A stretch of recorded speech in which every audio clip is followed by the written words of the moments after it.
पसान बिया हमारा रानी चटरजी पसान बिया हमारा रानी चटरजी पसान बिया।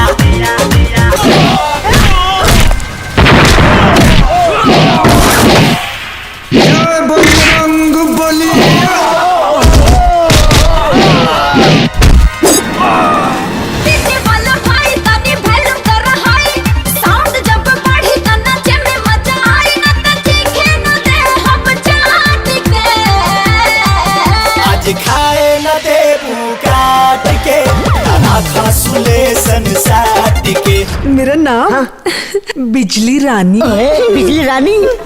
तुमको चाहता हूँ ना अगली फिल्म के लिए सुपरस्टार हीरोइन बना दूँ।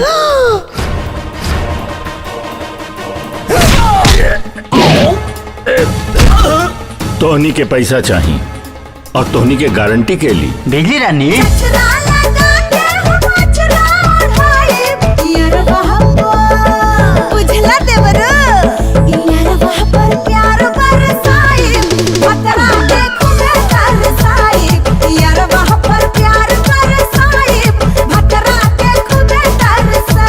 लेकिन तुम लोग जाइबा जा कहाँ?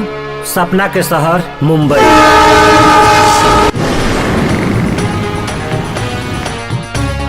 वैसे करते क्या हो आप लोग? हीरो बने अलवांजा। हीरो? ए बॉबी सुना तानी। ए बॉबी हा हा हा ए बॉबी ए बॉबी ए बॉबी खुदे दबाई बूता नहीं दाबी। ए राजा अब बजा लो राजा बैंड बाजा। ए बॉबी ए बॉबी ए बॉबी खुदे दबाई बूता नहीं दाबी। तू हीरो है? अबे हीरो इसको कहते हैं। देख हीरो उसको कहते हैं। और एक सलाह देता हूं, वो भी मुफ्त में। टिकट कटाओ और चुपचाप अपने घर चले जाओ।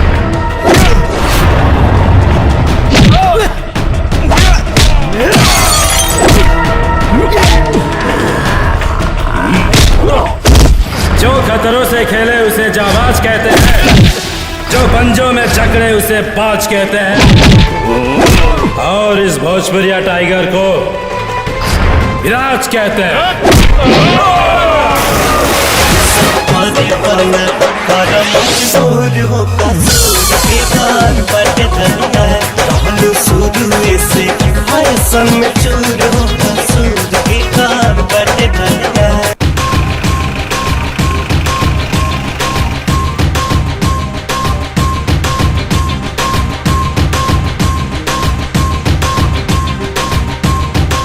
कार हीरो बन के हमरे पेट पे लात मरबे तोहनी लोग। कोनो बात नहीं खे, हर कलाकार एक दिन नया होला। हम हो नया रहनी।